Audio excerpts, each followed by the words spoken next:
welcome to another episode of the Indie Author Mindset Podcast. Good to have you here. Let's get straight into it, actually. If you haven't already subscribed to the podcast, please do now, and please do leave it a rating if you can, because that really does help the podcast get discovered more widely and get more listeners, and we can do more to help other indie authors like you. It shouldn't take any time, and you can do it while you're still listening. But I would recommend paying attention, of course.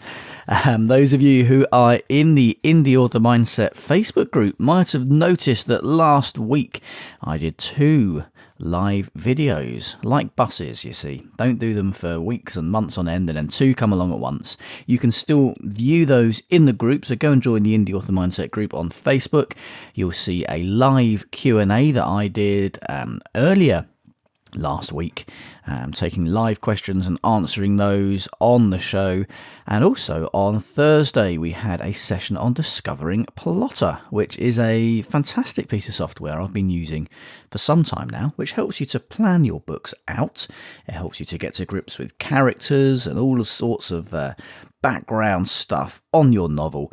Whether you're a plotter yourself or a pantser, it really is very, very useful. I'd highly recommend going to the Indie Author Mindset Facebook group, watching that video from last Thursday, and seeing if Plotter might be for you, because I'm pretty confident it is for all writers at some level.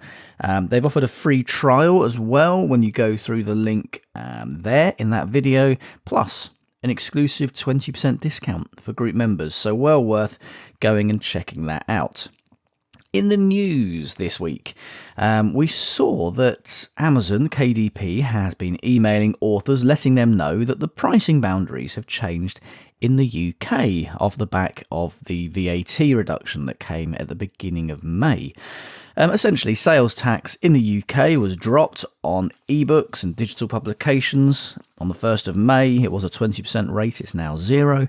And as a result, Amazon have changed the pricing boundaries, so your 70% royalty now kicks in, I think, at £1.79 rather than £1.99, which is good news, and they made a big song and dance announcing it this week, despite the fact, and it says so in their own email, that's been the case since the 1st of May. So why are they only announcing it now, in the second week of July? I wouldn't say it's necessarily the cause, but I was invited onto BBC Radio 4 last week, onto the You and Yours programme, to talk about the VAT cut and whether Amazon and authors have passed that on to consumers. So it was a little bit odd that email came out 24 hours before that show went to air. So I know they went to Amazon for comment and asked them about it, so obviously they've had a bit of a tip-off. Something was going on national radio, worldwide radio, and that they might want to just get the message out there beforehand. But yes, the message is now out there. The pricing boundaries have changed in the UK.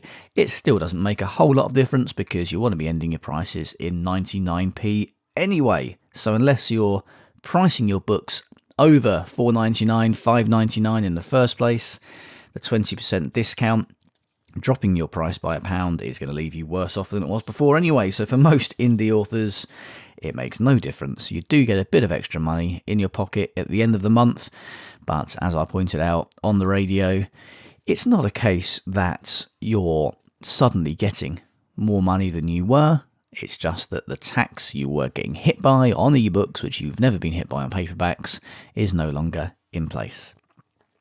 There have been some articles. Ally carried an article on their blog about victims of vanity presses. There are people who have been scammed for tens of thousands of dollars on these from vanity presses, which essentially, there are a couple of different types of publishing. For those of you who are listening to this who are perhaps newer, this model, vanity publishing, is where you pay a company to publish your book for you, which of course is the complete opposite of the traditional model, in which a publisher will publish your book and pay you for the pleasure of doing so.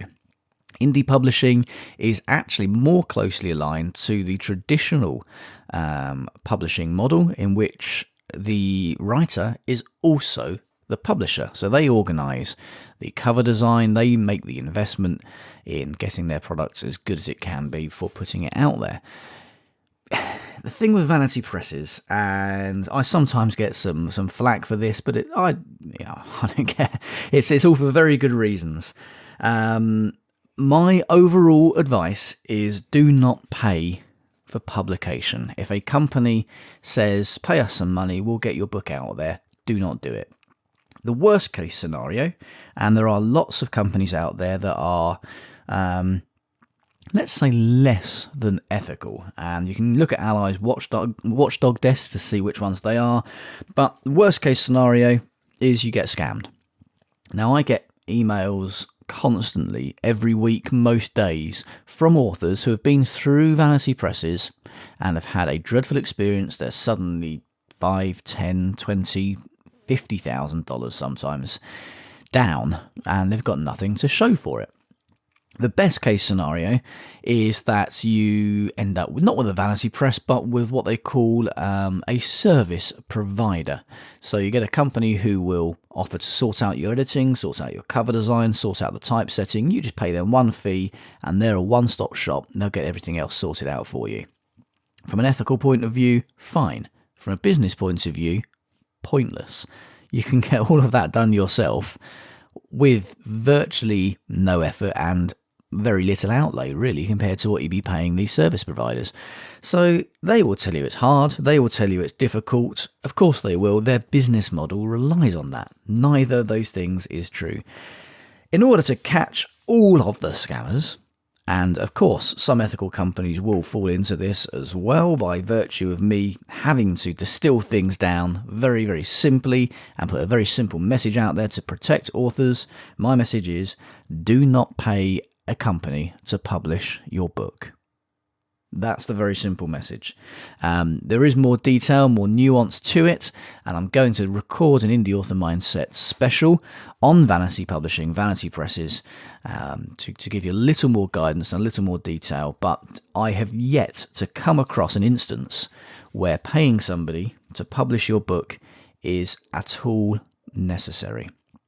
As I say, I get emails all the time, almost daily, from authors who have had major issues. They're coming to me desperate, wanting to know how to get their rights back. They've had their rights taken by a publisher. A publisher doesn't take your rights.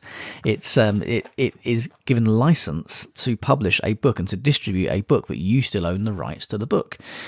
There are lots of rights grabs going on. I'm getting emails all the time from people who have even used ethical vanity presses, and there are some out there that do have good reputations, do have good names, but it's still a complete waste of money. A publisher who you have paid to put your book out there has no vested interest whatsoever in your book being successful. If you've paid them $5,000, why do they care if you sell 100 copies or 200 copies? Makes no difference to them whatsoever. They're $5,000 up. A publisher who pays you an advance, a publisher who pays for the cover design, for the editing, gets that all done for you, they've got a vested interest. They are $5,000 down. They need you to sell books. They need your book to do well to recoup the investment they've put in. It's similar with independent publishing. You organise getting a cover designer hired. You organise getting an editor hired. You are the one that has the vested interest in your book doing well. It's all about vested interests. Keep that very much at the forefront of your mind.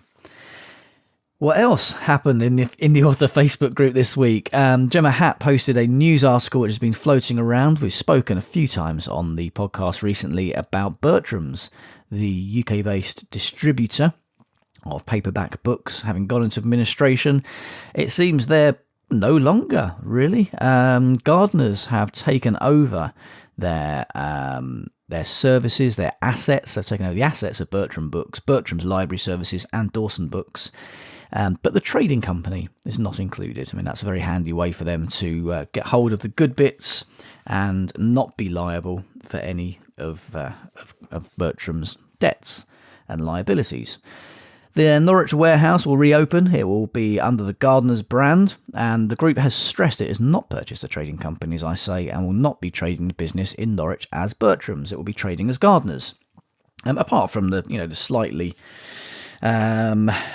awkward arrangement there and the way in which it's been done for certain business benefits, this is overall good news. It's especially good news if you publish your paperback books, distribute your paperback books through IngramSpark, because gardeners usually are very quick to list IngramSpark books for distribution. So bookshops and stores and retailers who have distribution agreements with gardeners and who get their paperback books through gardeners can normally get hold of your paperbacks that you've published through IngramSpark very, very easily.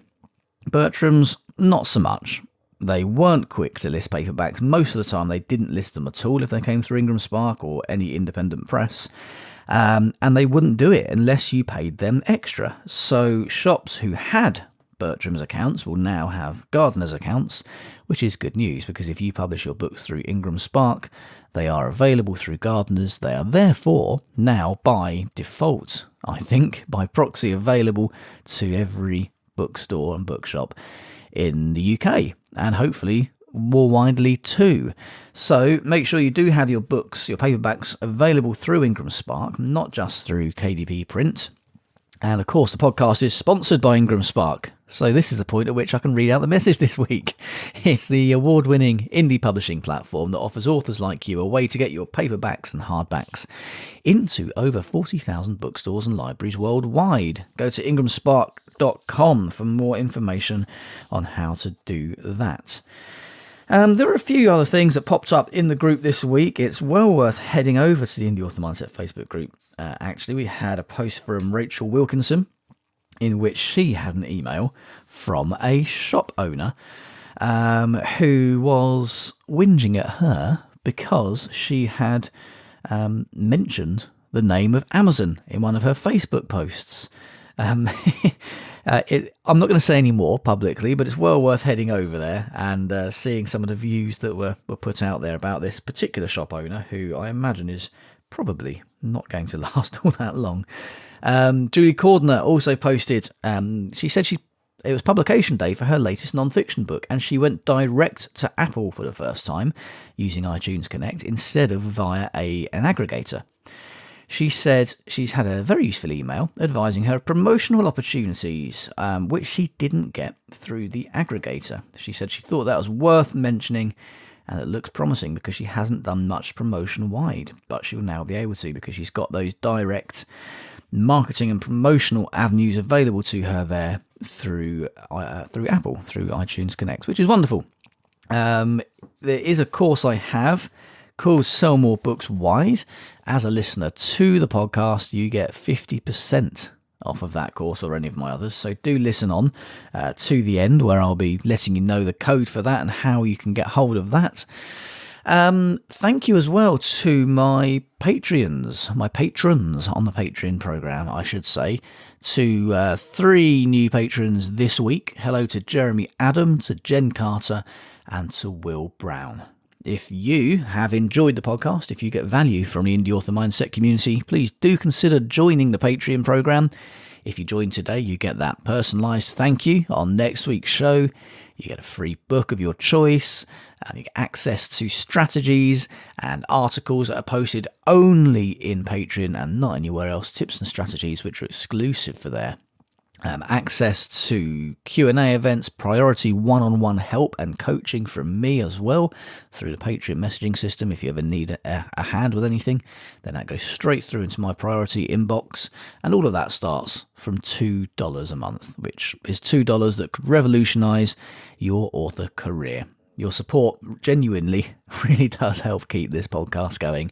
Helps me keep the Indie Author Mindset project running and empowering more indie authors. So head over to patreon.com/Indie Author Mindset or check out the link in the show notes.